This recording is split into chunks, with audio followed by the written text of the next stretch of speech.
Well, good Thursday morning, Bakersfield, surrounding communities, and everybody watching online on YouTube, Twitch, and Facebook Live. This is the Early Bird Special right here on 101.1 FM, 1230 AM, ESPN Bakersfield. I'm Chris Burdick. That is Sparky. Sparky, good morning. Good morning. Everything good? We all Yeah, I was gonna play my Vladdy clip, but it's gone. Oh no! I was hoping you pulled that too. I did. It was on my Dang desktop, it. and it's gone now. But I had him Oh. saying, That actually might "My be on me. Check the Yankees." recycle bin I because I did. It's think gone. no, it's here. I see it right here. It's not in my recycle bin. I No? just Let checked. me see. Hold on. Let me try to throw it back on. Sorry. For those of you who don't know, the computers that I use and the computer that Sparky uses technically is interconnected. So let's when do this again. yeah. Welcome to the Early Bird There we Special. go. There we go. The Yankee lose. Absolutely, The Yankee lose. Which is awesome. I was pulling for a longer series, but hey, Look, man. the Yankees are gone. So. Anytime the Yankees lose, I'm happy.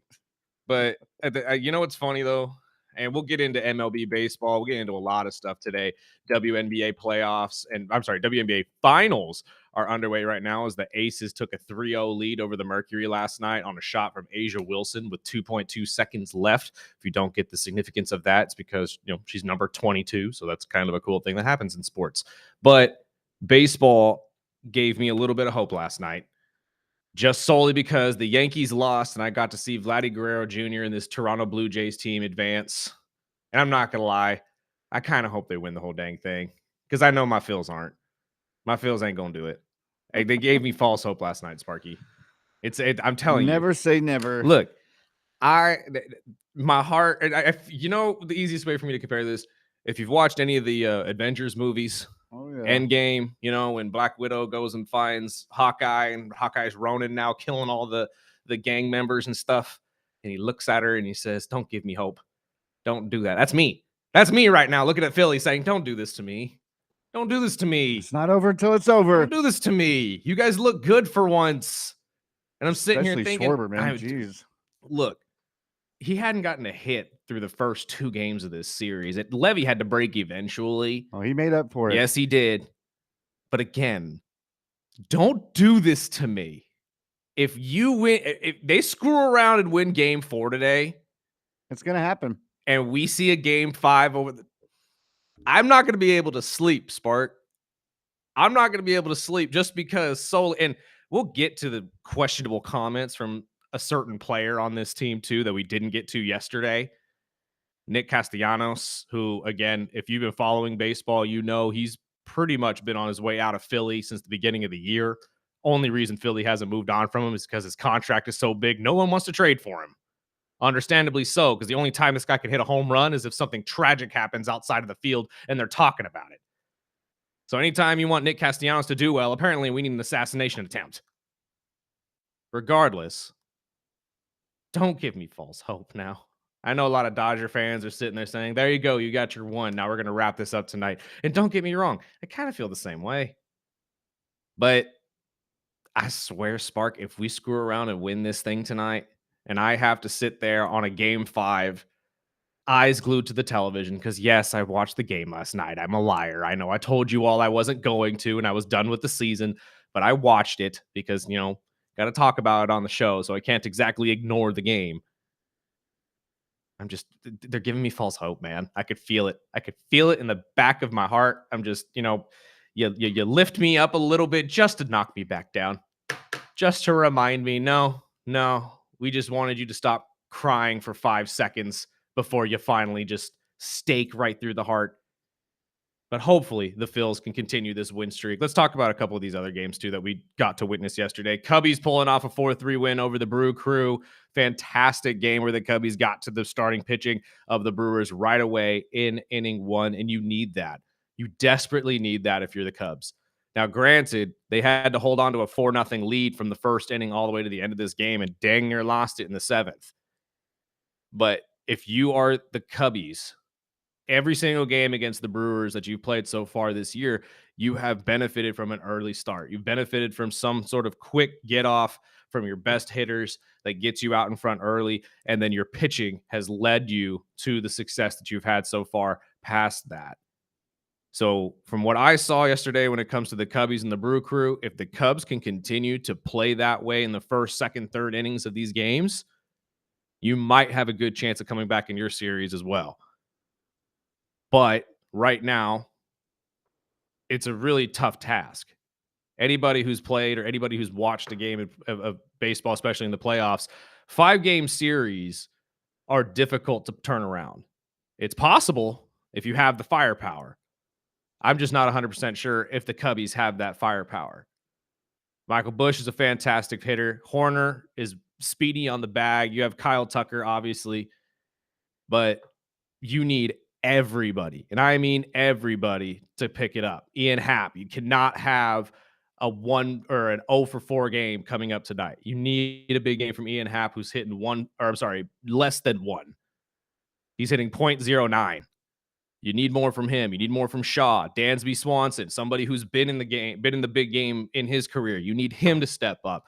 This entire Cubbies team just needs these bats to really ignite themselves to have a chance to come back in their series as well. Did you get to catch any of these? I watched the Mariners choke it off, and look, brother, Game 5. I was expecting a tight series, and I wouldn't necessarily say you guys choked. I think the they Tigers choked. just crashed them. They choked. They went back to the same rotation, and after inning 6, Yeah, they just looked like they were out. Well, because that was the moment where you saw the big surge in runs for the Tigers, obviously.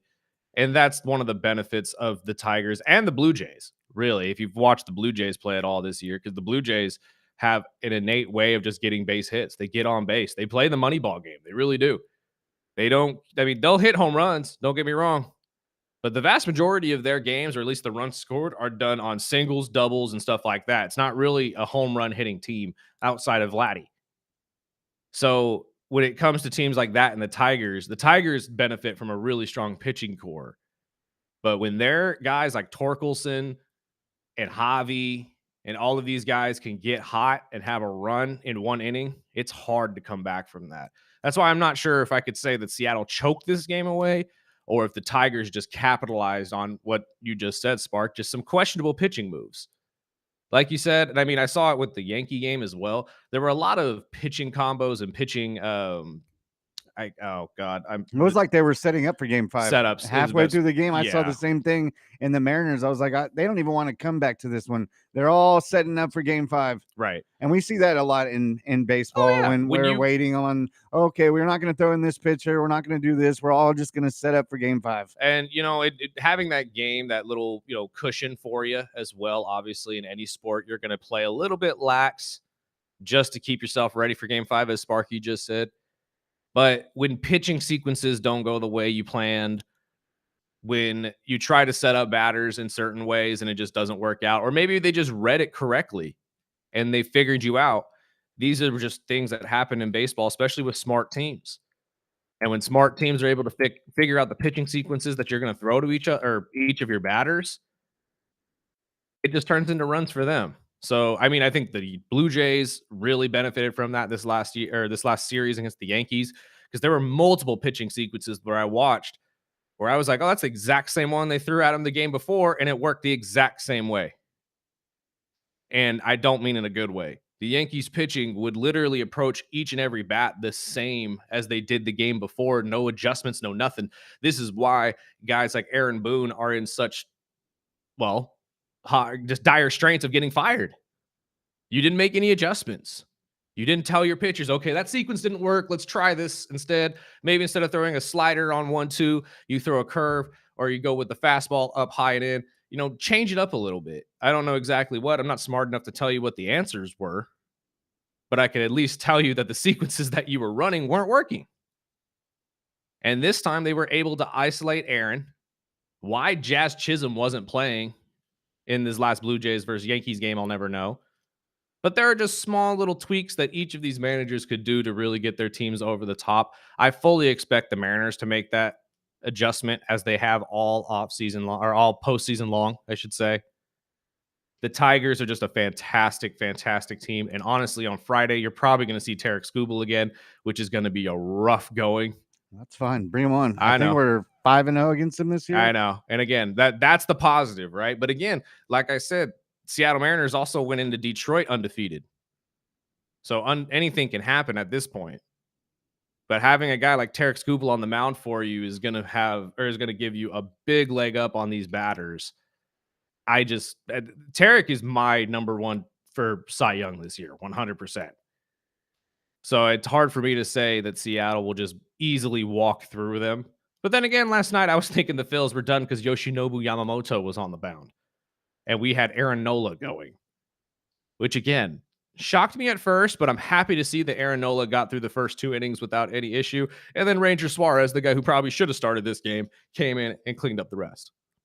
And if that was the plan by Manager Thompson, then fantastic. I loved what we did. But in terms of how all of these are wrapped up, now the Blue Jays are the only one moving on. I thought for sure there was going to at least be 2 series that were going to wrap up last night.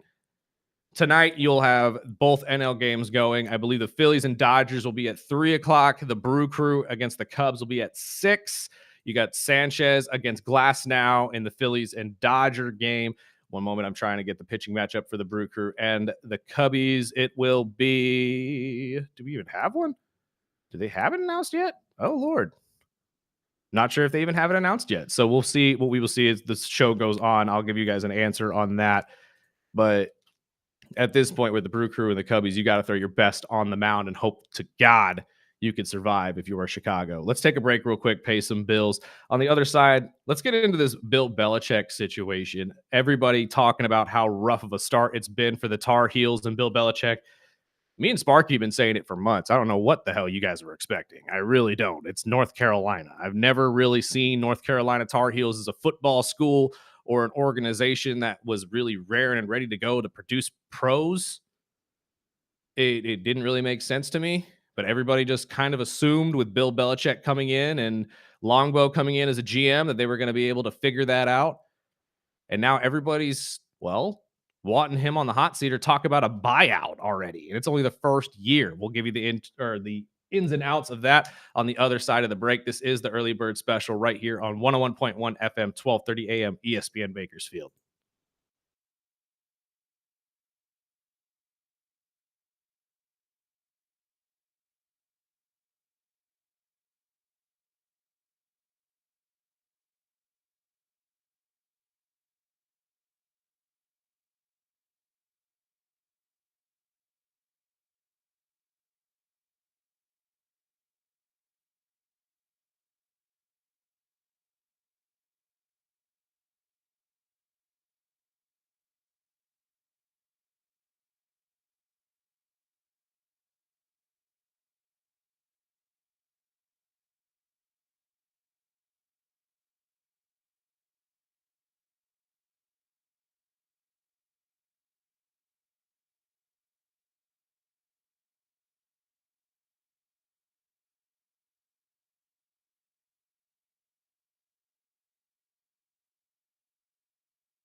welcome back. This is the Early Bird Special right here on 101.1 FM, 12:30 AM, ESPN Bakersfield, as well as streaming video live every single weekday from 7 to 9 on Facebook, YouTube, and Twitch. You can also find us on Instagram and TikTok and all that type of good stuff. Like, share, subscribe, share the reels, all that type of stuff on social medias. We'll have our boy Chris Flail, local comedian, come in at the top of the hour at 8 o'clock, and then we can make you some money at 8:30 as Bolt Brady from Bolt Brady and his bro join us at his usual time at 8:30. The Believe Network, man. And if you aren't utilizing your time with Bolt Brady, I'm telling you guys right now, you're doing yourself a disservice. I put these videos up on YouTube for the sole reason y'all can make some money. And if you guys don't, look, man, I could lead you to water, but I can't make you drink.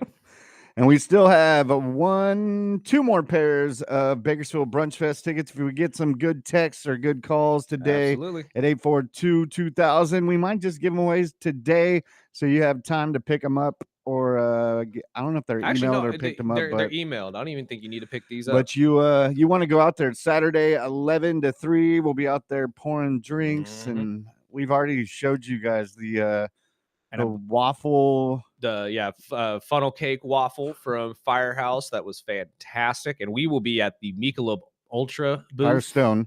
So, Firestone. No, Firehouse. It was Firehouse. Yeah, Firehouse. Firestone, they told us Firestone, but yeah, and I'm waiting to hear back from Jen. We might get another one tomorrow at 8, but fantastic. I haven't heard back yet. Well, good. Anytime I can get some food on this show, right? I'm never going to complain. Especially in the mornings. And never going to complain.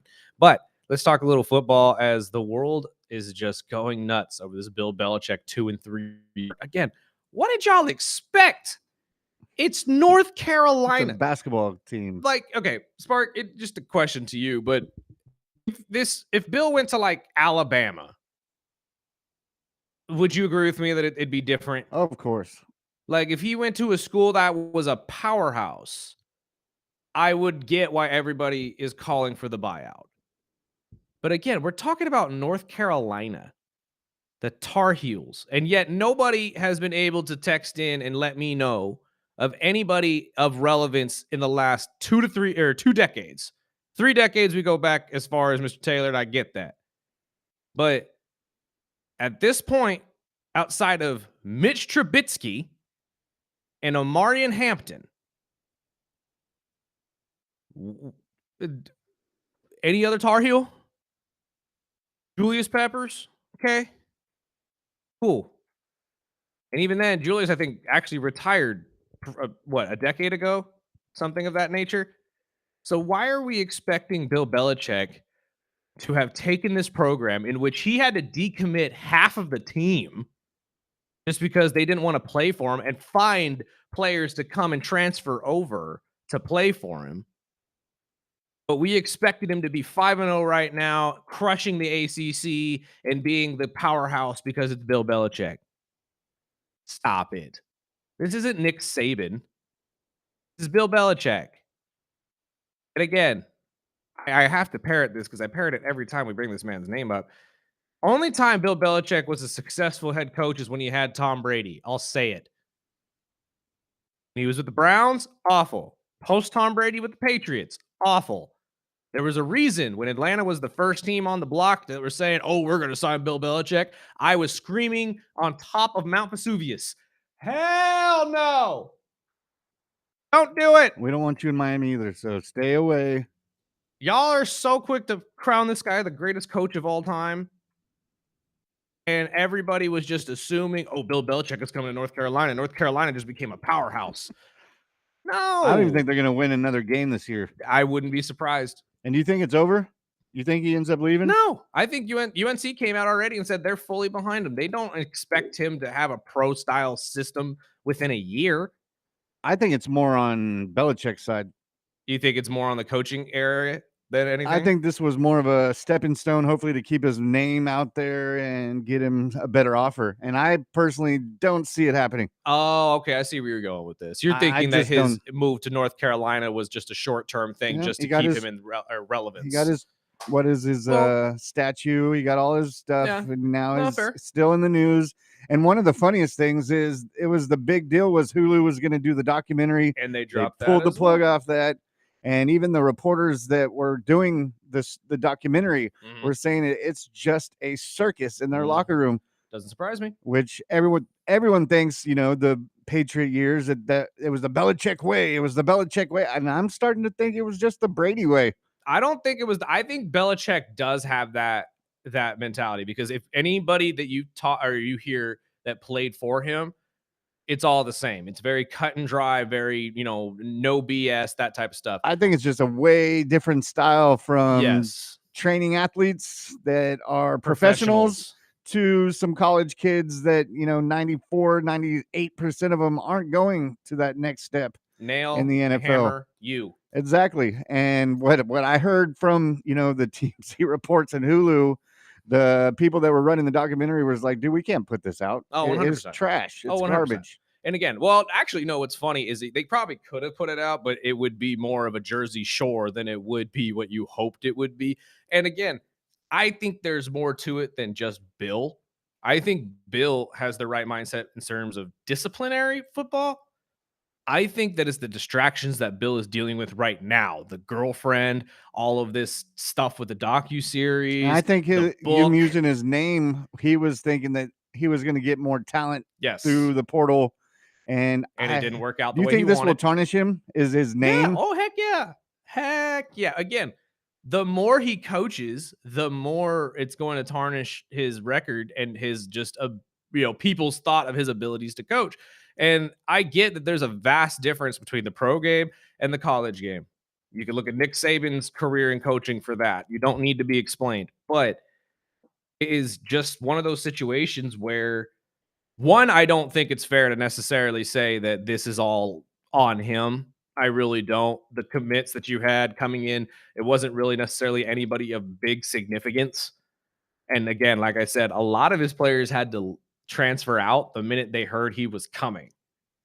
So I think a lot of the kids saw the writing on the wall as well of, I don't want to play in this circus. I don't want to be in the middle of all this. Because essentially, when we came into this season, North Carolina was the Dallas Cowboys of college football. I mean, everybody was talking about them. We were talking about docuseries crews coming in to take, video and stuff like that. Bill Belichick was on a book tour. I mean, Longbow was on a tour on media talking to McAfee and stuff every day about how this program is going to change stuff. And it's just, they overhyped themselves. Genuinely. We overhyped what they thought this was going to be, especially in the first year. I don't think UNC moves on from him. I don't think a buyout will ever happen. But it's kind of like, well, Deion Sanders is a great way to put this. Deion with Colorado, when he transferred over with Travis and his sons and a lot of the players from Jackson State, a lot of people saw them as a powerhouse that was going to run the Pac-12, and it was going to be, Deion's league before the Pac-12 eventually broke up. And where's that been? It hasn't exactly been a super shiner, let's be honest. Colorado hasn't made the playoffs. So at the same time, you have to have the same thoughts about Bill Belichick.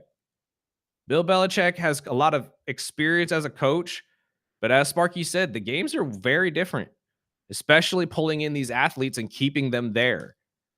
It's a completely different game. It's not the professionals in terms of just discipline and how they carry themselves. And most of these kids on that team, no, they're not going to the pros. Come on. You really went to University of North Carolina thinking you were going to be the first round draft pick. Thanks, Mitch. But again, that's just my thought process. I don't see a buyout coming. Do you see a buyout coming? I just can't see it. I see him just leaving. I think whether it's a different coaching position or just going back into getting a fat deal with a media deal where he's has his own show, whether it's a podcast or if it's just going into maybe take Sanchez's job over at Fox Sports. Right. Who knows? But I know these media jobs pay well. McAfee will hire you. And I can see him just following the circus and, trying to get his name out. I just don't see this ending well. And I I would put it in as Bill just walking away. See, the only thing that I'm trying to wrap my head around in terms of your point with the, trying to keep his name out there.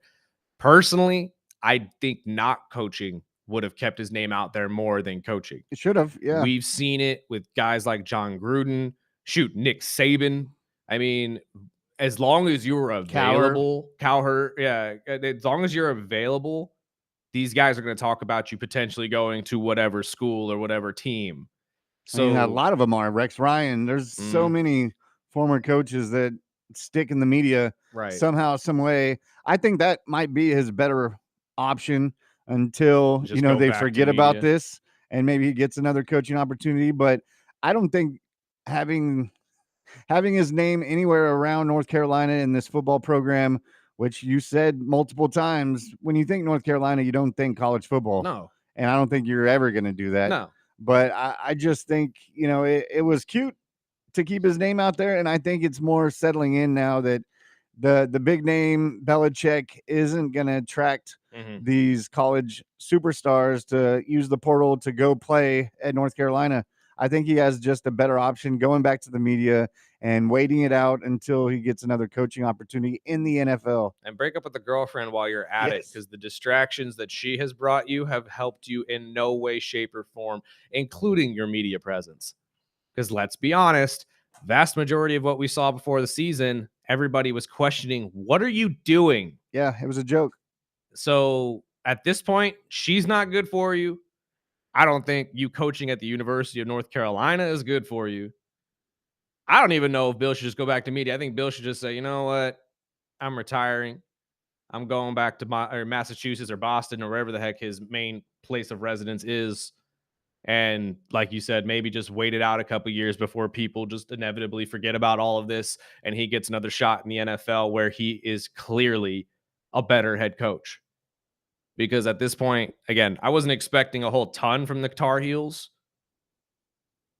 but Sparky said it. They may not win another game. I thought it was going to be at least a step forward. I mean, again, maybe we need to wait more than a handful of games and wait a year in order to see that. I don't think he's going to do it, though. Yeah, that's the main question. Is he going to wait that long? So we'll let you know. Of course, North Carolina doesn't want to lose him because they're getting more. And they've also paid a ridiculous amount of money to get him there. And the buyout's only $1 million, I think. Not to mention you backed him throughout the book tour and all the stuff that was going on. Old lady. So at this point, it's like, but it would just look bad on the school if you just sat there and said, you know what, we'll pay the $1 million just to get you to go. Yeah, away. It'd probably be best to part ways for both of them, but hopefully they can wait until the end of the season. We'll see what happens. We'll give you updates as this continues. I personally don't think a buyout is on the horizon, but if we're wrong, we'll let you know it as soon as it happens. This is the Early Bird Special. Let's take a break real quick. There's some news in Dion's camp as well as plenty more to talk about. And like Sparky said, we'll talk to our guy Chris Flail at 8 o'clock, talk the WNBA Finals, plus a lot of things in wrestling. And then we got Bolt Brady coming up at 8:30 to help you guys win some money. This is the Early Bird Special right here on 101.1 FM, 12:30 a.m. ESPN Bakersfield.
Welcome back.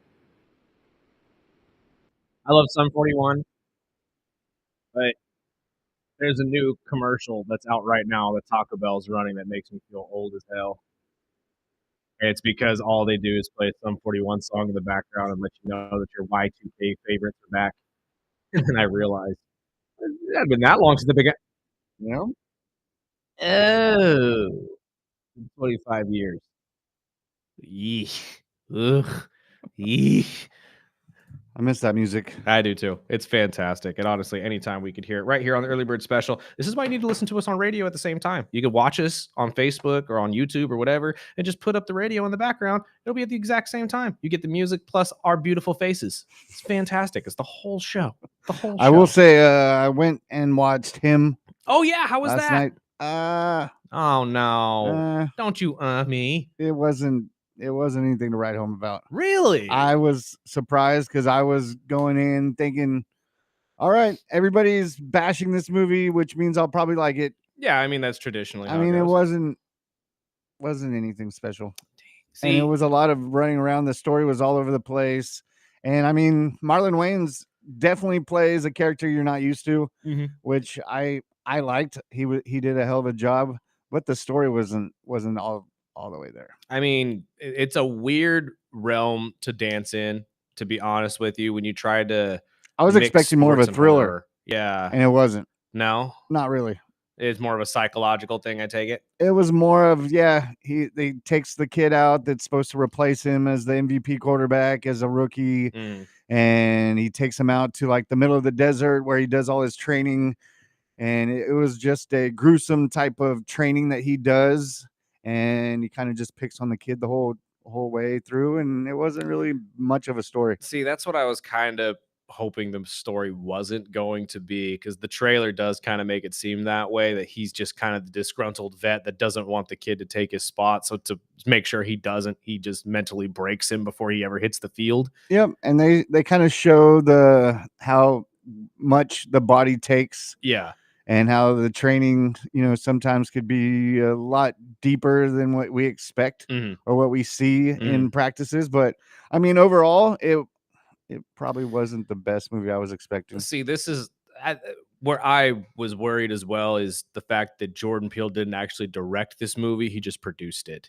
Right. And not saying just produced it, obviously that means he has a heavy hand in what's going on in the movie and how it's being shot and this just cinematography of it all. But at the end of the day, man, it's really hard. It's really hard, really, to just find an even ground that will work when you really try to mix a sports movie and a horror movie. I don't know if it's really ever been done. Now that I'm thinking about it, I can't think. I mean, feel free to text in and tighten me up if there has 661-842-2000, or feel free to chime in the YouTube chat down below. We'll be able to see it. I'm not really sure if I remember any major sports films that were also horror movies at the same time. There are sports films that can get gruesome. There are, horror films that have sports elements, obviously, with Jason Voorhees with The Mask and whatnot. But has there ever really been a successful sports horror film? Not that I'm thinking about it, I don't know if there has. So feel free to tighten me up, 661-842-2000, and maybe you can let me know of one that I haven't seen yet, because I'm always down to watch different movies and whatnot. Do we have a caller on the line, or? No, he was having some issues with his phone line. I was trying to explain to him that he has to turn down his radio. Oh, that's unfortunate. Yeah, if you call into a radio show, I'm sorry, you do have to turn down the radio. Otherwise, there's going to be a lot of feedback and echoing and stuff like that. So we can't have that. Real quick, let's continue with the world of college sports. Deion Sanders supposed to have a surgery or something. I think he did yesterday, if I'm not mistaken. The blood clot situation might be back. If you were watching the Colorado game this last weekend, you saw, or at least saw videos of it, you saw that Deion was hobbling around on the sideline without his shoe on, and everybody was very confused at first, but apparently he was in an excruciating amount of pain, and they believe it. The blood clot issue might be rearing its ugly head once again. From what I've read, he has had the procedure. I believe he had it yesterday, and we were supposed to be back at practice today. Deion is Deion, man. I mean, the quick turnaround from that's crazy for me. Anytime you have a procedure or any scary health issue like this, especially blood clots. Yeah, that is no joke. No, I mean, we talked about it with Wemby and with all these basketball players that have been having this issue come up with it's a long scientific term for what it actually is, and it escapes me. But there is certain things that kind of athletes have to deal with when they do these, operations and just redoing all of these types of workouts and stuff like that over and over and over for their sport. Stuff can build up, and that's what leads to blood clots. And hopefully Dion is able to fix this. But if this persists and we continue to see a lot of health issues with Deion Sanders, do you think that we may inevitably just see Deion say, hey, I just, as much as I want to be here, I can't be here anymore? I mean, yeah, he's pushing it. I think he probably should have took some time in the beginning. I mean, he's already pushing his body to the limit. I mean, didn't he already lose part of a foot or a foot? I mean, he has to get procedures to straighten out his toes, folks. And that is just... He's lost his bladder to bladder cancer. They had to cut that out in the offseason, if you remember that. That's why they have porta potties all over the place on the field, because he has to go to the bathroom more often than any of us on this planet. It's like, okay, man, your health is more important. I get it. And this is a man who is very prideful, saying that he's never drank, never had a drug, never smoked, never done anything like that. That is what's wild to me, is that you could literally do everything right. You can literally do everything right, take care of your body, be in peak physical shape your entire life. Well, I shouldn't say your entire life. He does deal with diabetes, but there still could be something pop up. And it's, again, there's a good lesson for everybody out there listening to my voice right now. Go to your doctor, go get checked up, because you never know what's wrong with you until they tell you. So I hope not, though. I hope he's going to push himself till he can't. I agree, but I hope that he doesn't do this to a point that his life will be in jeopardy. Last thing feels like he is. I know, but last thing I want to hear is we wake up one day and Deion Sanders no longer on this planet because he decided to show up to practice one day instead of staying at home.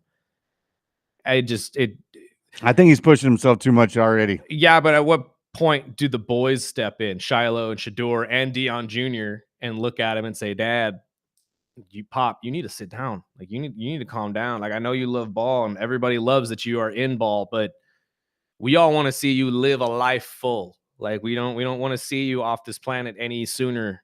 So I applaud him for the quick return and being back at practice. I believe yesterday, now that I'm reading this, I think the procedure was Tuesday, and he's been back at practice already. But regardless, I mean, your health has to be the top priority if you're Deion Sanders right now. 100%. I mean, that is something that I've had to deal with, and it is no joke. Blood clots are no joke, and I know it's Cancer Awareness Month. I mean, we're not trying to do a PSA right now, but, your health is always going to be number one. So take care of yourself. Go to the doctor, get you checked up, and we'll take a break. I've got a couple texts to run down, and I think you were right. Flacco is now the starter. We'll get into that and much more right here on the Early Bird Special.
Welcome back.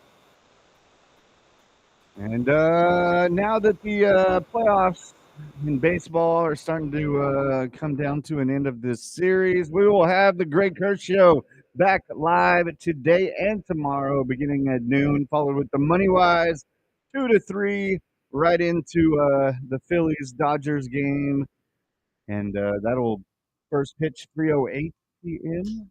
Last game of my Phil season.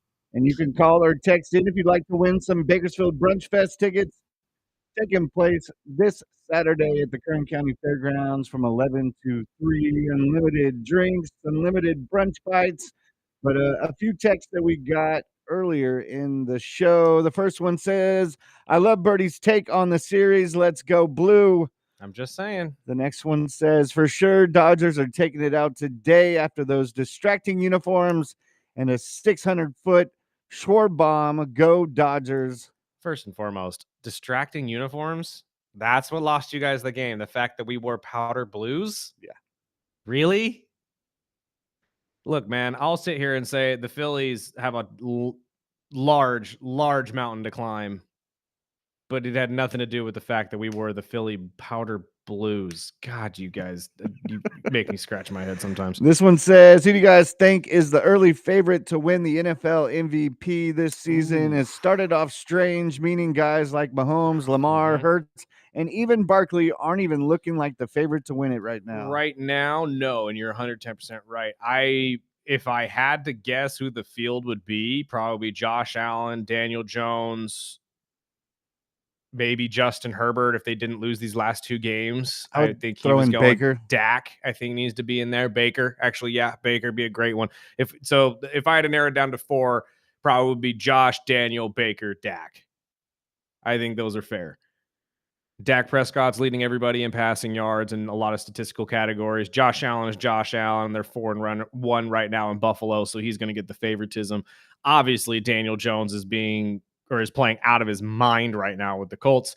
And you can't deny Baker Mayfield's 3 come-from-behind victories have to at least get him into the conversation. So, I forgot that he was in the same draft as Josh Allen and them. So same guys. It's insane. Same year, I mean. The next one is, who should I go with? Dart, Gabriel, or Rodgers? Oh, my God. You don't have exactly a great choice here. Probably Rodgers going against Cleveland, although I know Cleveland's defense is formidable. I think that they were kind of put on blast last week with that loss to the Minnesota Vikings in London.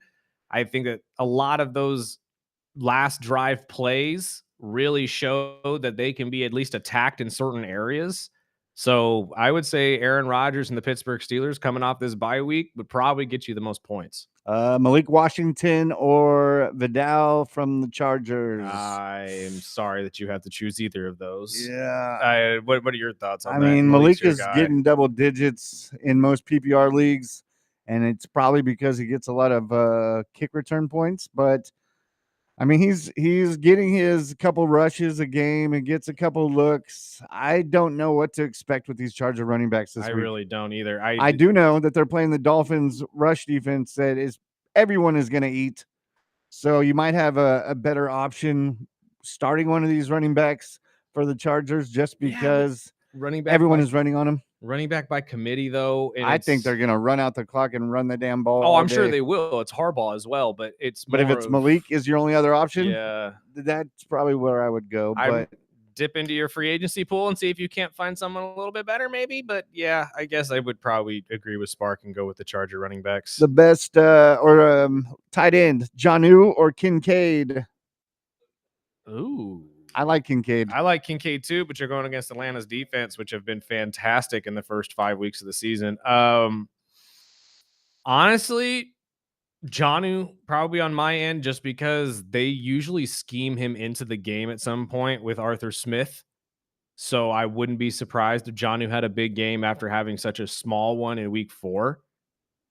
That's a really hard take as well, because I agree with you. Kincaid is probably one of Josh's favorite guys to throw to. Lately, I mean, he's been one of the key targets, but the last one says, I'm in a Survivor League, and I'm wondering if I should roll with the Eagles tonight or the Colts this week.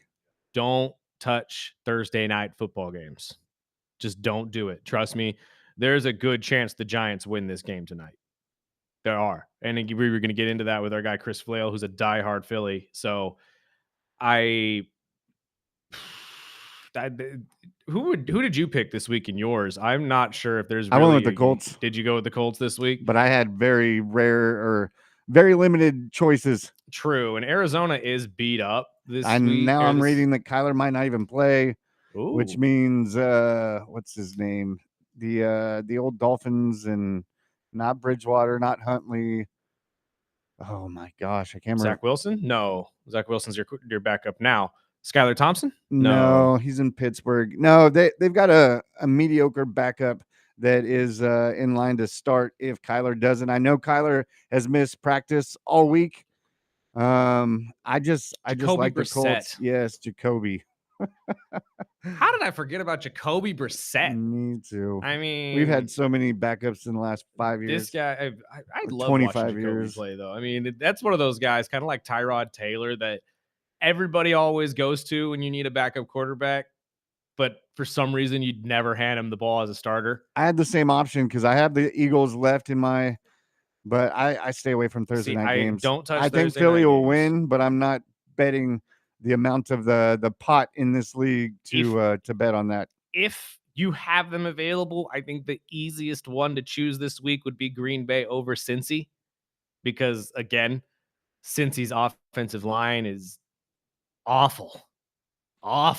Yeah, and I'm still staying away from that game just because of what I saw from Green Bay before. Maybe New England and Flacco just magically win a game for him. Yeah, that's true too.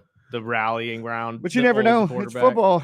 There's always going to be some crazy wins. It's again the last 2 weeks. I do not envy you guys that are in knockout fantasy leagues or whatever, because at this point it's hard to pick some of these games. This year in NFL has just been completely just up in the air. I think a lot of these teams that you think are going to be really, really good get knocked down and really humbled against a lot of these teams this year. And who's playing the Saints? The Saints got the Patriots. Yeah. That's what I'm saying. Anybody against the Saints is a good choice. I was looking at the now. Raider game, and I was maybe like, the Broncos against the Jets, but even then, like, you're in London, which is going to be a really weird thing for the Broncos because they're going to have to get over jet lag.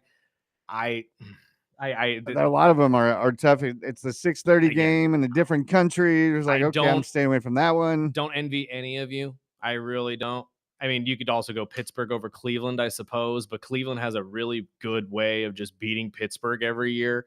And since their defense is probably one of the most formidable in the league, and Dylan Gabriel last week in London, I mean, didn't look that bad, looked like a pretty solid game manager. So that could also blow up in your face. Safest bets, I'm telling you right now, if you're in one of these knockout leagues, I'd probably go with Green Bay over Cincy if you can, or New England over the Saints, because I promise you probably haven't chosen New England yet this year. And you think the Saints not win back-to-back? No. They were handed that win last week by the Giants, to be completely honest with you, and still probably shouldn't have won that game. And that's another reason I wouldn't take Philly tonight. I'm taking the Eagles to win, but I'm not taking them in my survivor. And let's not forget, as I told you guys earlier in the week, Eagles statistically awful so far this season. Let's take a break real quick. On the other side, we'll talk to our friend Chris Flail, comedian, about all things in the WNBA, and we'll get his thoughts on this Philly and Giants game. This is the Early Bird Special on ESPN Radio.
Me. Oh, get his That's beautiful what it face is. in there. There he is. Oh, There he was just going to take it away from me. Oh, This see, pretty- no, you pretty can't princess. take my Chris line. Flail is here.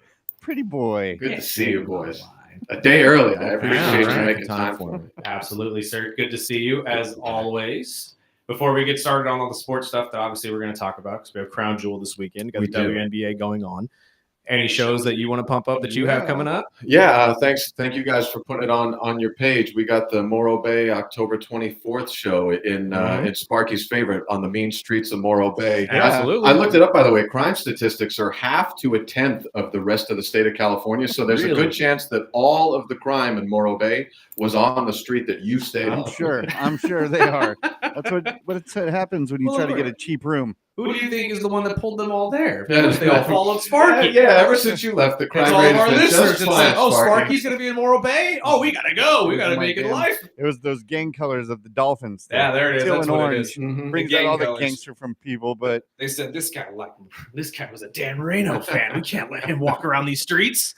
So is there a brewery out there? There is Foghorn Brewing, good family that runs it, and a family connected to comedy for a while. And I think they're from Visalia too. So I'll be going out there, and I'll be bringing the lovely friend of the show, Andrew Boydston, out there with me, my favorite road dog. So it's gonna it'll be a good time. Yeah. Is he going to be up on stage as well? Oh yeah, he'll be just security. Yeah. That's right. Just in case things get rough. No, he's I need a man with he's a his sweet right beard. hand homeless guy. You walk around with the guy just to make jokes with him. Talks their lingo. Exactly. He's going to be the security. He's just man. he's going to stroke that beard, and everyone's going to go, okay. He brought one of us with him. All right, Merlin, calm down. It's like a Taft baby. That's right.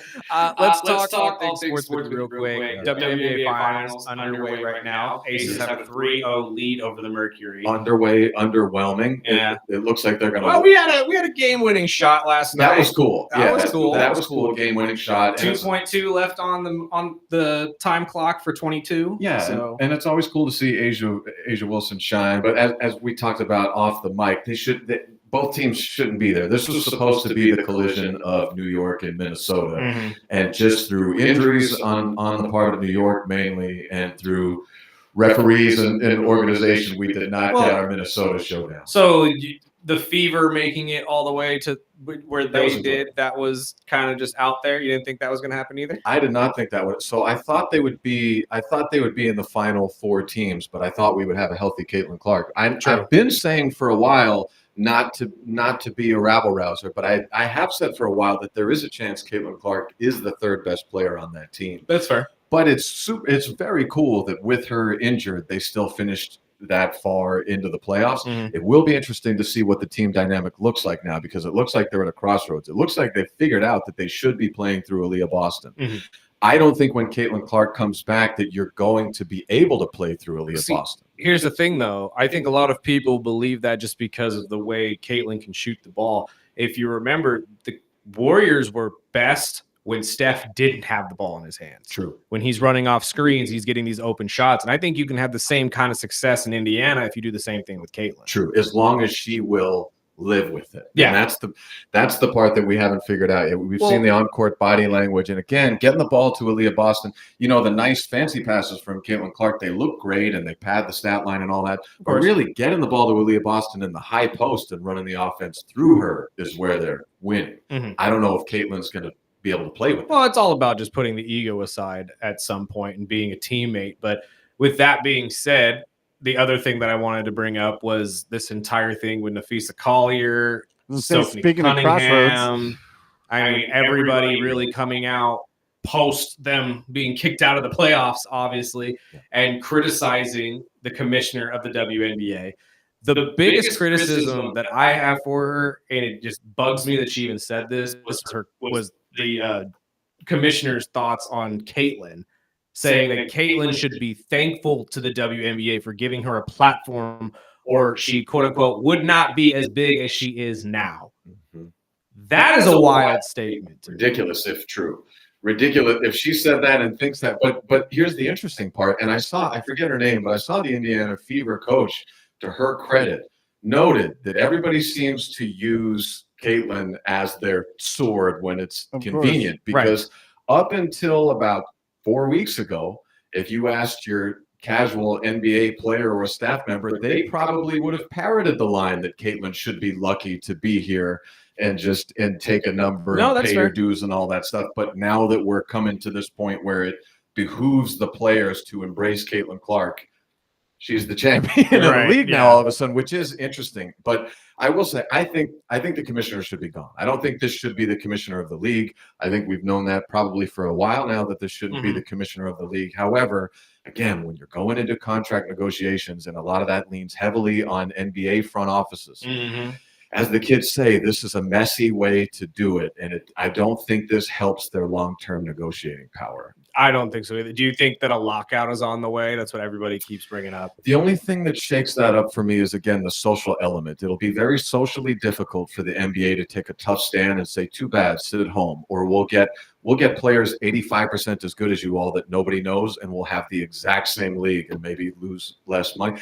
Socially, I don't think they can do it, which is the only real negotiating power the WNBA is hanging on to, because they have torpedoed all of the other good negotiating points they had, either on their own or just through unfortunate circumstances with injuries. Well, and you bring up a good point. The social element of it, I think, is what's really going to kill their entire argument, because everybody that's listening to your argument on the internet that doesn't watch the WNBA, because one, they're just, not interested, or two, they know that the product isn't as good, or whatever, reasoning they have.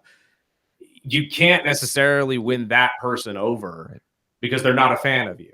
Right. And all those people already think, well, if this league isn't making money, how are they supposed to pay you more? Right. You know what I mean? So, and that's the main thing they want to get done, right? Is just to get higher pay for these athletes. That's right. And they're trying to audit the statement. They're trying to audit the WNBA financials, which is fair. They should get to see the inside of the numbers. But again, it seems like a straw man argument to me that they're saying, the NBA has a 51-49 revenue share, but that's because it makes profit on that revenue share. If you are bleeding money and haven't made a profit in 23 years or whatever that is, any amount of revenue split is a risk, especially any kind of increase on that. The thought that I have that popped up into my head, and again, this is a long shot because I know how the religious aspect of it kind of clashes, but we have all these Saudi Arabian groups coming in that are trying to pretty much legitimize themselves through American sports. You see it with TKO, you see it in any other thing they could really put their hands in. They want in on these sports because they know how much money they make, and also they know that they could be a good, partnership between America and Saudi Arabia. Sure. Do you think that there could be a possibility that a group walks up and says, "Hey, NBA, you guys can't pay these girls what they want, but we can. So let us handle that for you"? I think in the immediate, to be honest with you, it could be the perfect marriage, because you're right. It would be an influx of capital. And if you want to talk about, I know we talked about this last time I was on, if you want to talk about a group of athletes or celebrities that will make public efforts to hold Saudi Arabia accountable, nobody rides for social issues like the WNBA players. They will publicly force some voiced change. They're not going to play their season in pajamas if this influx of the way, when WWE goes over there, they do the full sweats.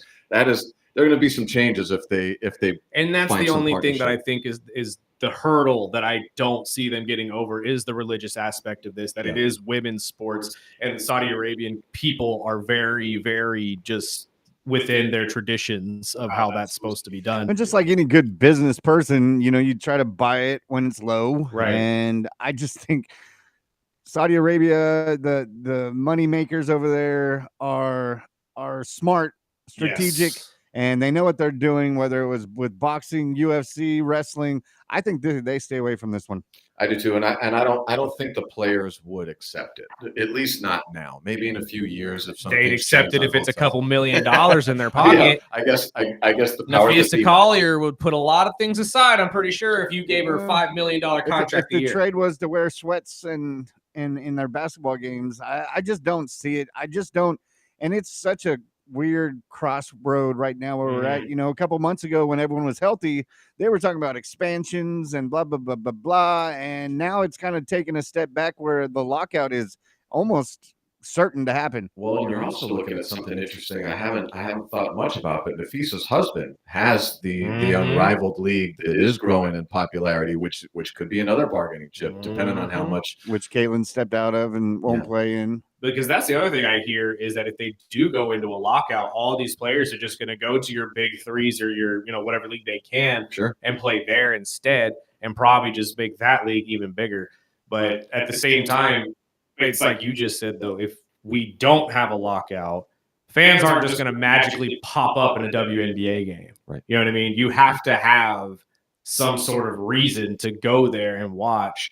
And I don't think an expansion is going to be that thing. I don't think so either. And I've seen the announcements of the TV deal updates, and I don't know that that's necessarily going to help too, because that wasn't new. That wasn't new additions. It was just kind of a parsing of the deal already. And it seems like they're already matriculating down to lesser watched networks for this deal, which is concerning. And I mean, I've seen WNBA posts where they're saying, this is the most watched, finals in 20 years. I'm like, really? Because I've maybe watched 6 minutes of it, and it's much like pickleball and cornhole and all this stuff saying they're the fastest growing sport in America. Right. When you grow from zero, it's easy to grow. Well, the original ratings for the playoffs were tanked. Right. They were trash. And really, I haven't seen anybody really talking WNBA finals this year since the injuries. I think what we get more out of the sports world, and especially in the entertainment side, is the drama. Yes. And that's what we love some drama. Yeah.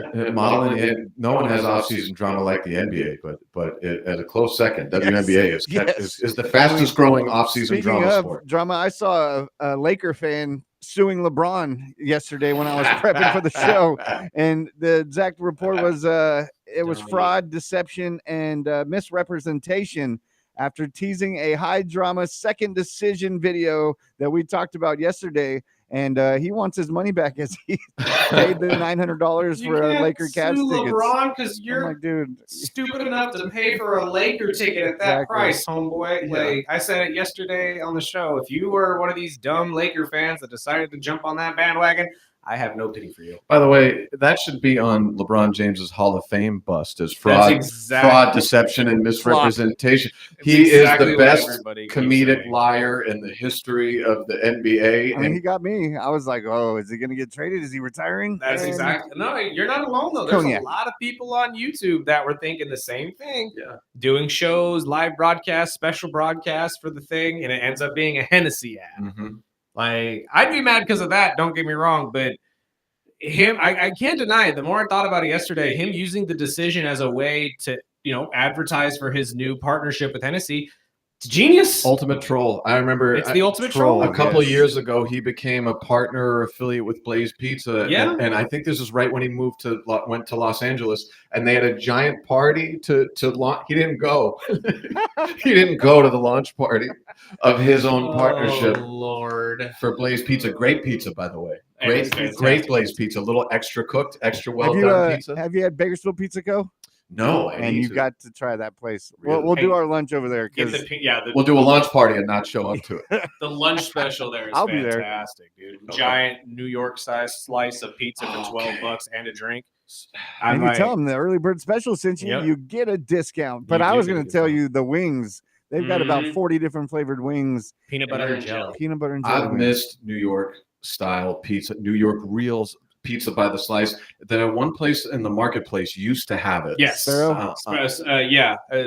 do. It's closed. They moved on to Coffee Road. The one I'm thinking of was called like Brothers or maybe something like that. I think you're thinking of about. They used to have New York pizza by the slice, and it was incredible. And here, Zeppo's down the street has it. It's really hard to find that. Zeppo's is really good. It is really good. That's a hidden gem over there too. It really is. And honestly, I was a big fan of Cubby's when Cubby's was here. Pizza. Chicago. Unfortunately, it didn't last as long as I was hoping because it was really just a terrible location for them. People don't know how to act when it was. No, that's the other thing too. We had it, and my son was like, "What are we eating?" Well, the funny thing is Zeppo's was the second Cubby's location, and eventually they pivoted to New York style. Yeah, and I mean, again, now you're getting me hungry. Whatever keeps you alive longer, I'm all for Chicago and pizza or New York style pizza at any point in time. So you've been to New York?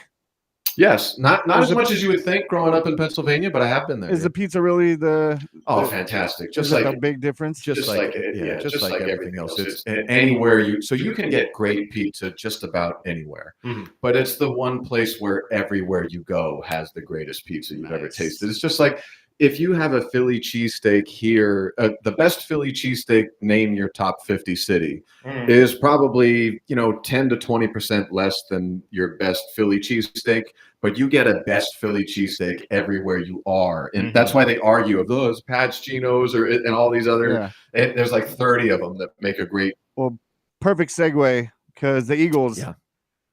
I mean, I don't know where we can start, but we got the beating we deserved last week. We've been knocking on the door asking for that for a long time, and hopefully that has some positive effects, because eking out victories for the first 4 weeks wasn't seeming to get the team in line. I will say this loss was the first one that really concerned me, because it looked to me like this was the first time that the coordinator said, all right, you want to open up the offense and throw a little bit?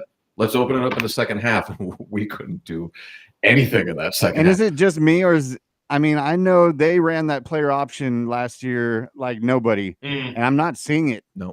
I don't know if that's just because the coordinator is staying away from it, or if it's just. I think they're sitting on it. I know the players on that play for a little bit. I know the big players met up and had their only players meeting, and which I will say Jalen is the best at addressing the media questions, because he's king at it. He'll circle that question and answer nothing, which must be so frustrating to AJ Brown and maybe Devontae Smith, because the best guy to address the situation is the one that seems to not be able to get anybody the ball. Exactly. Let me take this, guys. It's like, yeah, go ahead. Even with Barkley, we had a text before you came in was saying, who is the MVP favorite as of right now, and he said he's surprised because it's not Mahomes.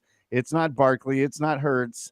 I almost think they're not running Barkley ragged like they did last year, and that might be beneficial towards the end of the season. We're only 5 weeks in to the season, so it's not anybody is really counted out except the Jets. Apparently, and my Dolphins. The new Madden curse is me choosing you on my fantasy team, because I drafted Saquon Barkley thinking like this will be great.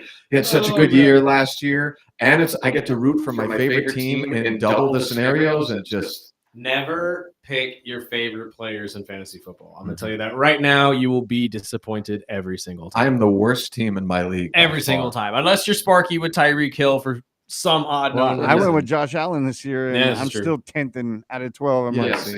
But you have like 19 leagues, so you can catch up. 7, and I'm one of those 2 of them. One of those 7. That's right. Well, that's all they has to do. That's all it needs to matter, baby. You get all that money back, and everything was for the. We'll have a Christmas. So. Exactly.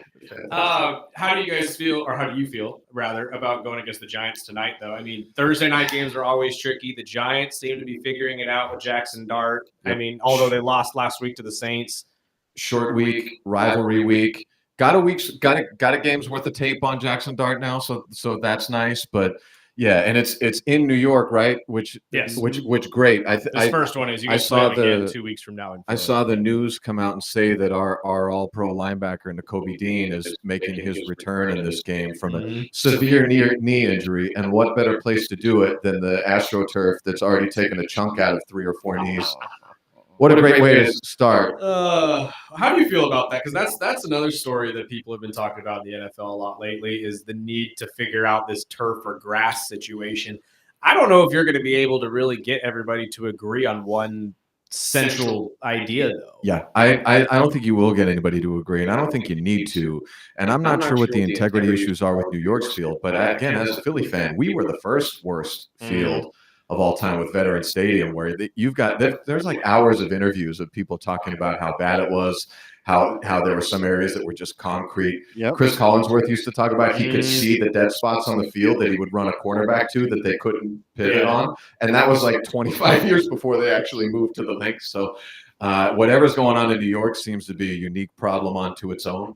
I don't know. At this point, everybody is just arguing over which one's better, turf or grass. I've only played on grass. I can't sit there and say what it's like to play on turf, but I know it hurts like hell. It's like playing everybody keeps call me a baby, but they both hurt. Yeah. Even whatever that grass thing is that has the little rubber pellets.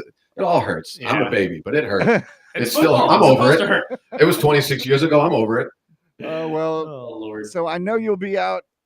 I know you're leaving town and all this, but with wrestling coming up, are you really gonna get up at 5 a.m. on Saturday to watch this? The heartbreak in his voice Yeah, right now. I'm still trying to talk my wife. I'm trying to talk my wife Can into we it. go, please? Well, we're having our grand opening at Woolworths the 25th. Oh, fantastic. So I'm like, babe, I can drive. Like, we go go right right speed afterwards. racer, man. I can No, do it. it's more important. You'll be stuck with me for the rest of your life. There'll be more Morrow Bays. And I I've don't know been- if I'll get up at 5 a.m. We to gotta watch do I've a it. been show for poo-pooing wrestling for the last couple of weeks because not only Raw and SmackDown, but they've both kind of been.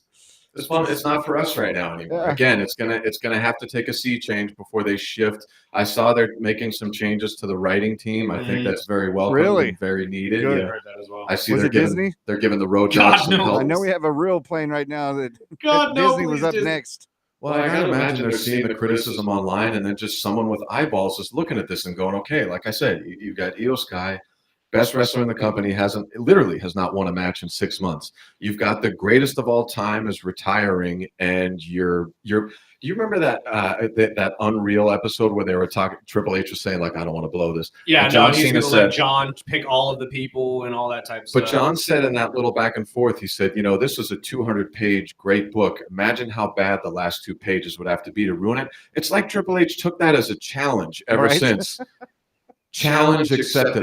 You have no idea how badly I can make those 2 pages look. Watch. Hold my beer. Because we're just limping into the finish line, and now it seems like I saw that you'd sent me his last match might be Gunther, which nothing against Gunther, but you've tanked his character for the last year and a half, and you're going to send your greatest of all time the way that you sent out Bill Goldberg and Pat McAfee. Yeah, That's how you're going to send away the greatest of all So time. I've got 2 on that. One, we're talking with Burdick and KG. They are almost sold that this isn't going to be the final I have a Cena match. gut feeling, man, they're going to stretch this to WrestleMania. I hope so. I have a And gut 2, feeling. I read more into that yesterday, and supposedly the big sell is that they are going to pump Gunther back up. They're going to go back to the original plan and use this to skyrocket Gunther back into what they expected.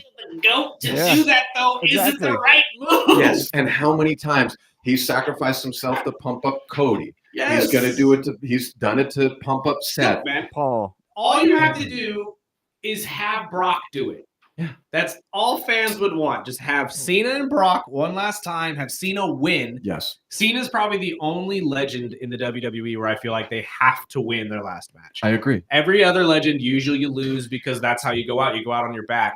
But Cena needs to be the guy that rides away on that white horse Yes. and is the guy forever. I so agree, because you're right. Normally they have them go out on their back, but normally it's because they won't leave. It's it's Ric Flair. Literally, I love you. Please go away after we don't this. need you wrestling into the dust. I was Stop hoping it. Eagle Evil make an appearance at the end, and Don't die in the ring. This whole thing has been about John saying, "I'm leaving while I can still do it." I totally agree. I agree, and it's it doesn't sit right with me that they want to just throw Gunther into every match. And again, I think this is just the internet saying Gunther's been gone forever. We need something to get him back. Well, there's a lot of writers behind this that are saying Gunther is going to be the next. They're trying to use that to get him back in the mix, and they use this for the long break for him to set him up again. I'm like, really? Out of everybody? And I know they announced yesterday that Joe Henry will be signing his deal, and he'll be back in January. I'm like, really going to use this guy? I'm like, I love me some Joe Hendry. But I mean, we talked Joe about it as like they're running these guys into the ground with these stories, and they're doing these stories a bit too long. Yeah. Where I was at the point where the last 4 Raws and maybe 3 SmackDowns, I'm like, really, I can fast forward through this because I already know what's going to happen. And even with my girl Io getting her head popped on Raw last week, I was like, That was ugly. oh gosh. And did you see the immediate reaction too from Asuka when she realized she did it? She She ran. walked off, She ran to a fan and was like, I could tell. It's like, oh, she was on the verge of crying. Like she did not mean to do that. But yeah, so we're going into Crown Jewel. We're going to Australia, and we don't have Rhea fighting for a title. Who knows when you'll be back there? And nothing against Stephanie and Tiffany, but you want your marquee going for the belt in their hometown. That who knows when you'll be back there. Yeah, I just don't get it. They're going to have to do something surprising, exciting, or something, or they're going to lose some people. I agree. Yeah, I agree 100%. I don't know if that's going to be Liv coming back or something. I was thinking some about curveballs. I was thinking maybe Liv pops up this weekend in one of these I matches. would be really impressed if they get us, meaning our type of fan on this, because as I'm looking at the lineup, I don't even foresee a return or a surprise that would get me engaged or excited. Exactly. If Liv's comes back right now, I don't even see what that does. See, this is why the point I was making on Tuesday, they should have left Roman out of it. Yep. They should have had that match be Bronson Reed against Jey Uso or Jimmy, whichever one you wanted, and then that's when we got the Roman return. And then it would have all made sense. And the only thing that I think would pull me is Jimmy and Jay against each other. Yes, right. I think that's the only story I would. Okay. And I don't think we're going to get that until WrestleMania again. Yeah. Another They'll probably 5, run that 6 back at months. Mania. And at this point, like I have to agree with you, Spark. Like most of these, at least live television shows that I've watched the last couple of weeks have just been snores. Yeah. Yep. Like I'm sitting there wondering, okay, why are we doing this? And you've heard me say it on the show. Like I feel like Crown Jewel and TKO have a lot to do with it because they do dictate who's going to be at their PLE. Sure. And Crown Jewel is their PLE, regardless if it's in Perth or Saudi Arabia, it does not matter. But at this point right now, these stories that they're building don't make sense. If we're looking at, okay, Stephanie's going to win or, Cody's going to win, Cena's going to win, I'm like, okay. Nobody cares. I don't need to wake up for that. Nobody cares about the ring. No one cares about this whole like, oh, look, they got this fancy King of the Ring that nobody even wants to fight for anymore. The biggest storyline between your two male champions is that one of the champions bought the other a watch and the other one can't stop looking at it. It's like, I haven't watched SmackDown in 3-4 weeks. Yeah. And like he was saying on Tuesday, the whole Tiffy and Stephanie, they're both great wrestlers. We love them both. But there's no story. reason There's for the two nothing. of them. None. There's no reason for this and match. I will go with you too. It's like, okay, well, we're wasting Rhea's time, first of all, and Io. Yeah, big time. And I love Asuka, but I'm like, what are we doing with this? And I thought what was cool about the King of the Ring last year was that there was a tournament to get there. Yeah. And then the winner got back. Kind of made it a Super Bowl feel. Sure. You know what I mean? And we didn't get any of that this time. They just threw the two champions out there and said, these are the two top guys, these are the two top girls. Winner gets the ring.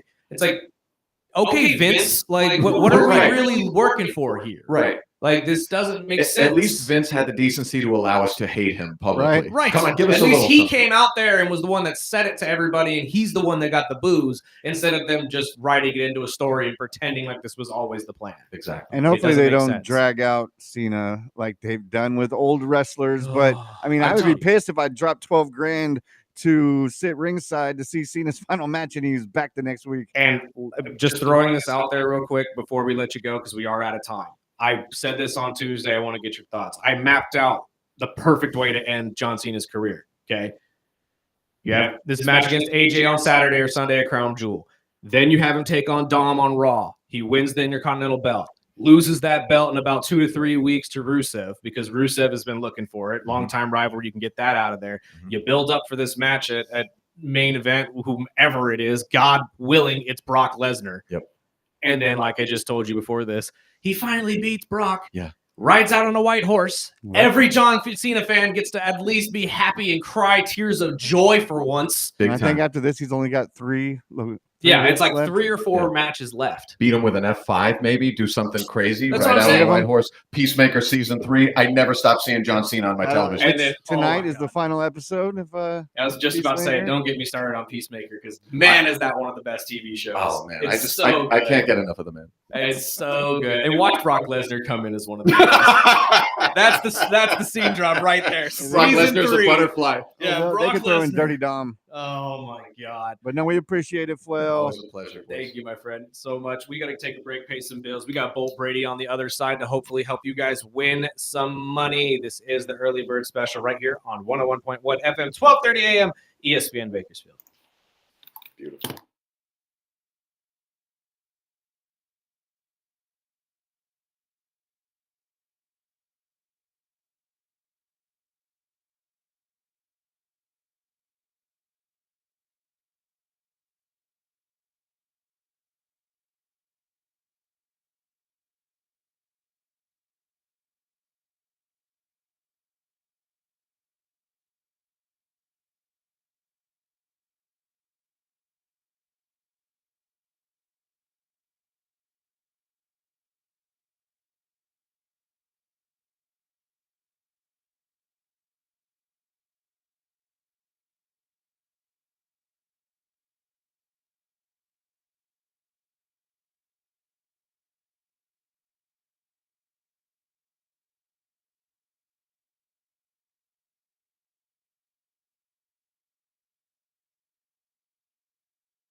Welcome back.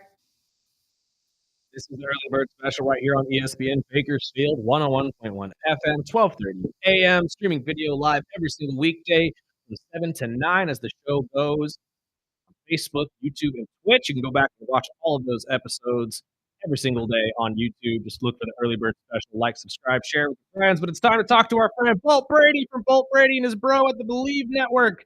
Help you guys win some money on an incredible slate of football games in college and professional level here this weekend. And if you didn't know, it's 48 straight days with football. That's right, 48 days. Every single day, there's going to be some sort of football game going. So we'll hopefully have some answers for you gamblers out there and make you some money. Bolt, how are you, my friend? Fantastic. How awesome is that there's that many days in a row of football? You know, I was completely unaware of this until yesterday when someone texted that to me and said, did you realize we're about to see 2 months straight of football every single day? There's going to at least be a college game or a pro game. That's incredible. It's so great. I don't have to watch Housewives with my wife. Right? You have an excuse. You can just sit there and say, no, honey, I got to go watch UTEP tonight. They, I put some money down on it. You That's never know. right. What do we got this week? I know there's a great line of college games that we got to talk about. OSU and the Illini, Alabama taking on Mizzou. I mean, which one are you looking at the most?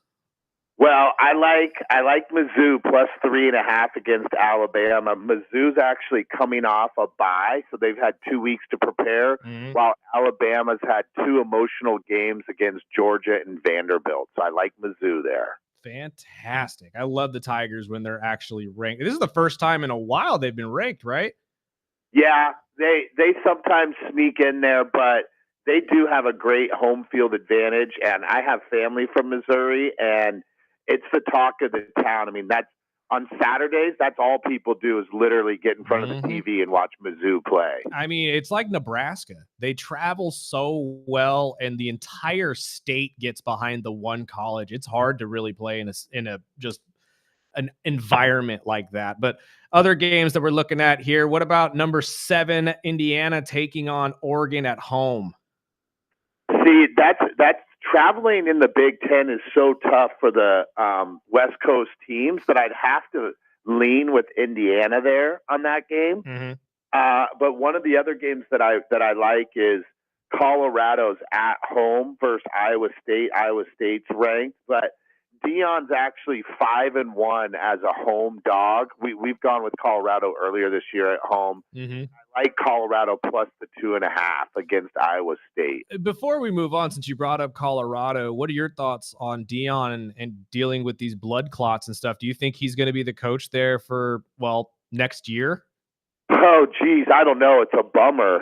I mean, he obviously fires those kids up. My brother and I were talking about it. He's not the type of guy that will go up in the box either. You know, he needs to be down on the sideline. Yeah, he's a motivator. He's definitely the driving force that gets these guys to play well. And that's what worries me is, Colorado has been able to really turn around this football program, and the state and really just the city of Boulder's really starting to get behind them finally again. And for all of that to really just get thrown out just because of a couple blood clots has to just hurt the pride a little bit, don't you think?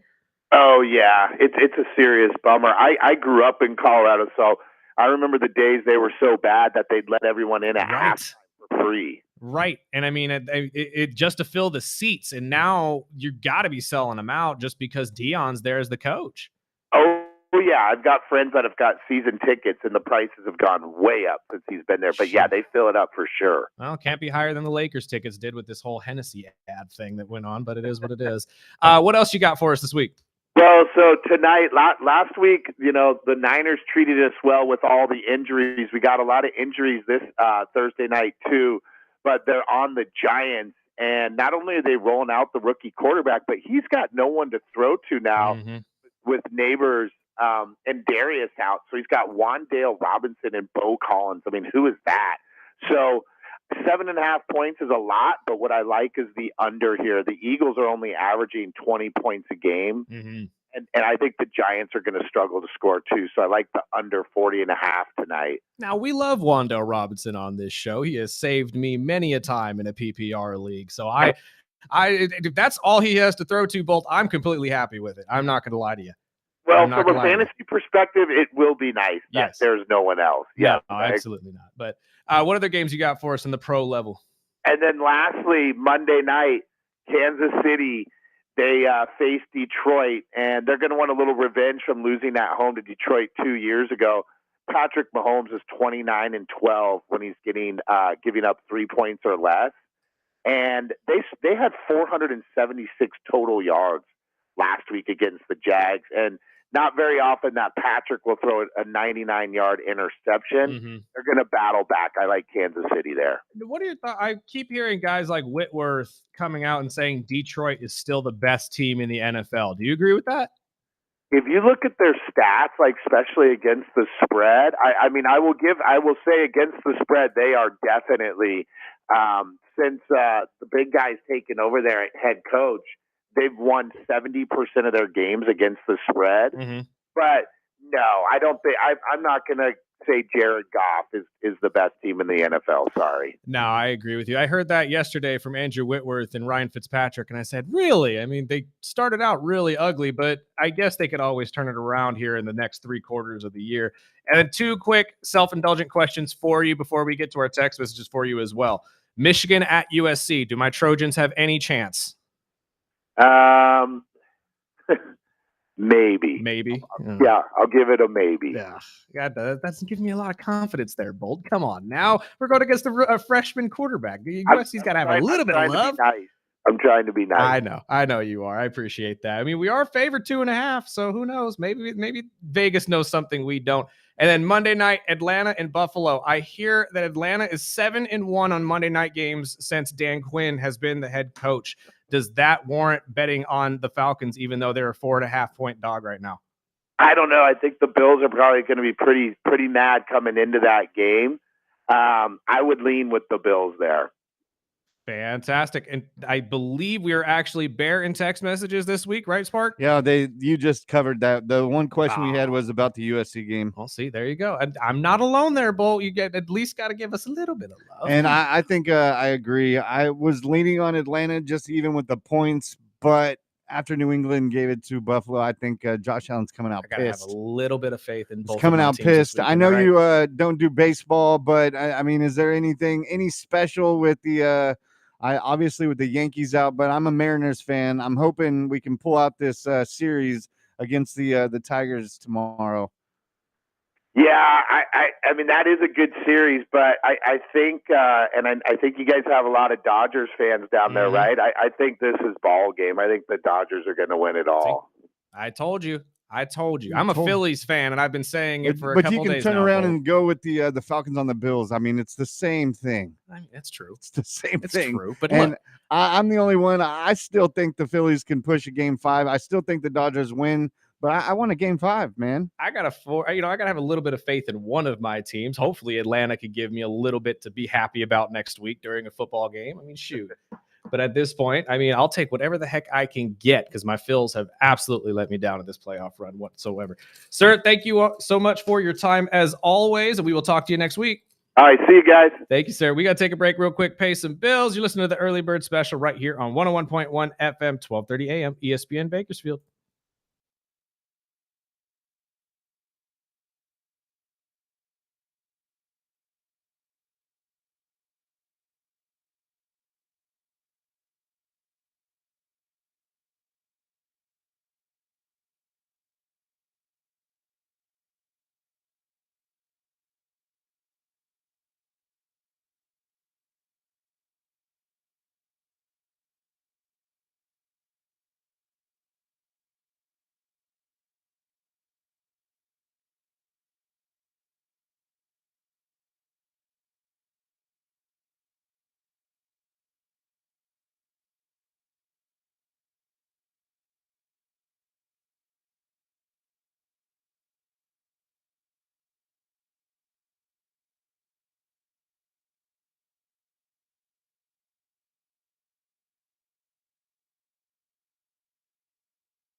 Welcome back. This is the Early Bird Special right here on ESPN Bakersfield, 101.1 FM, 12:30 a.m. Well, regular programming returns to the radio waves today. Woohoo! You'll get Greg Kerr from noon to 2, followed with the Money Wise guys from 2 to 3, and then the Phillies and Dodgers. But we'll run through our football picks real quick, and we can get through that OBJ story. Absolutely. But we got the Eagles and Giants. We both probably pretty much think Phillies. I think Philly's going to take this game, although I don't think it's going to be as easy as people believe. Anytime Saquon Barkley is going to be playing these New York Jets, I expect him to have a ridiculous game. So, yes, I will be headed with the Philadelphia Eagles tonight. Speaking of New York, Denver at the Jets in London. Well, yeah, we'll be in London, and the Jets will continue to be the only team without a win in the NFL. Go 0-6. They take on the Denver Broncos. I'm sorry, Adam, but your Jets suck. Yeah, I'm going the same route. Rams at the Baltimore Ravens. This one's tricky, but I'm going to have to go with the Rams, especially if Lamar doesn't play. This Baltimore team is riddled with injuries. I'm not sure if they're going to need to just wait until after the bye week to just hit the reset button and say, hopefully we can go on an 8-game win streak and get ourselves back in the playoffs. And usually I would think, okay, it's the Ravens defense can hold them up, but the Ravens defense is what's absolutely riddled with injuries. Garbage. So I'm going to go with the Rams, the Dallas Cowboys at the Carolina Panthers. Say it every single week. And to be honest with you, I get the Carolina wins every so often, but I win way more often than they do. So never, ever, ever take the Carolina Panthers. I'm going with the crack wagon. I'm going Dallas. Arizona, which might be without Kyler Murray, at the Indianapolis Colts. I'm going to have to go with the Colts. Colts are for real. I'm starting to believe that. And to be honest with you, Daniel Indiana Jones might just be the hero they have been waiting for a long, long time. So I'm going with the Colts. I'm going with Boydston's Colts. I just don't know what Arizona team we're going to see. Nope. And again, we're talking about injury-riddled teams. Arizona is right next to them. Then we get the Seattle Seahawks at the Jacksonville Jaguars. I don't believe in Liam Cohen. I'm sorry. I don't. I know he's probably the most successful coach that Jacksonville has had in quite some time, but I think people forget about how good Jacksonville was 2 years ago, and he really just adopted that team. So I'm just going to go with Seattle. I think Seattle can pull this off. Sam Darnold put up a hell of a game against Tampa Bay, and I'm going to say Tampa Bay is a way better team than Jacksonville is. Yeah, I still do. I don't like Trevor Lawrence. I don't like Coach Cohen, but I'm going to go with the Jaguars just because of their defense. Duval. The Chargers at the Miami Dolphins. Of course, I'm going with my Dolphins. I know you're going with your Dolphins, man, but I'm sorry. They haven't shown me enough, at least on the offensive line, to say that they're going to be able to take down the Chargers. I think the Miami offense will be fine. You think so? I'm just not sure about that defense. And one day they're going to have to wake up for one of these games. Cleveland at Pittsburgh, which on paper looks like Pittsburgh should run away with this one. But I'm going to tell you right now, I'm going to go with the Cleveland Browns. And that's just because Cleveland, for some reason, finds a way every single time they play Pittsburgh. I'm going to go with Pittsburgh just because they're coming off a bye week. And I think this is a prove it type game. And I think Pittsburgh pulls it off in a close way. Could New England be Dylan Gabriel's first win? Yes. Oof. No. Obviously you're saying no, but I'm just saying. And that reminds me because Stefanski would not name Shador quarterback 2. Which is why. Who else? Bailey Zapp. I'm like, dude, you've had him on the roster. Fire him. Fire him immediately. Really? What the hell? Immediately. New England at the New Orleans Saints. I'm sorry. I know the Saints pulled off a big win last week against the Giants, but I don't think you get that lucky twice. I'm going with New England. Yeah, New England's riding high right now. I'm going Patriots. Tennessee at the Las Vegas Raiders, which you'll be at. I will be at. And I forgot to mention this on the show, but we will be covering the Hall of Fame ceremony for one Eric Allen before the game as well. So we'll have audio from that on Monday. Who? I'm going to go with the Las Vegas Raiders. Someone had to, so I will go with Tennessee on this one. Sounds good. Cincinnati at Green Bay. Green Bay is going to rip this team a new one. I'm sorry, but Cincinnati fans, trading for Joe Flacco wasn't the answer for you. Trading for a handful of offensive linemen may have saved your season. I think Flacco will keep it close, but I will go with Green Bay as well. San Francisco with Mac Jones at Tampa. Mac Jones. Give me Mac Jones and the Niners all day. They've impressed me every single time, even with the list of injuries they're dealing with. And again, although Tampa Bay has been able to come back 3 times to pick up some wins here early in the season, the fact you've been down in all 3 of these games shows me enough of what I need to see.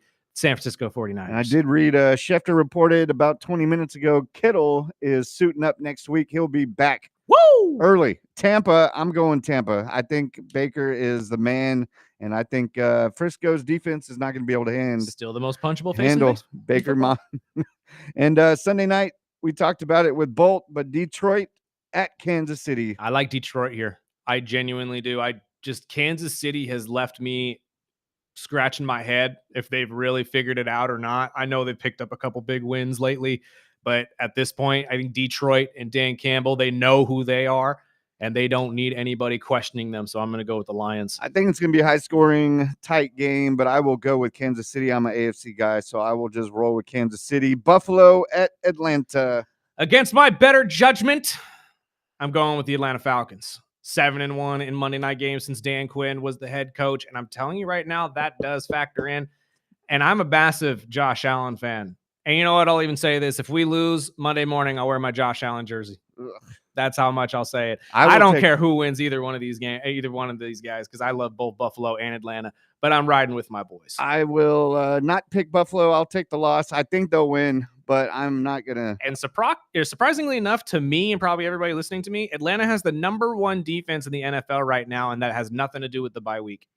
No? That's wild. And it doesn't happen to have anything to do with Carolina. We finally found a pass rush. Yeah, it has nothing to do with the game against Carolina. You can't even use that against us either. That's Chicago a good point. At the Commanders. I like the Commanders defense, but Ben Johnson's on a roll. They're coming off a bye week. I'm going to give this to the Bears.